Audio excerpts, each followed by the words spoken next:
ఎవరి కొరకు ఎందుకొరకు సాగించు పోరాటము ఇల్లు విడిచి పల్లె విడిచి ఎన్నాళ్ళు ఈ నరకము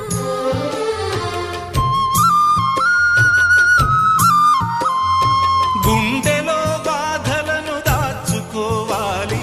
నా పోరు బాటలో నీ తోడు కావాలి పల్లెనే ఇల్లుగా నువ్వు చూసుకోవాలి పంచాది నిర్మలకు చెల్లెవనిపించాలి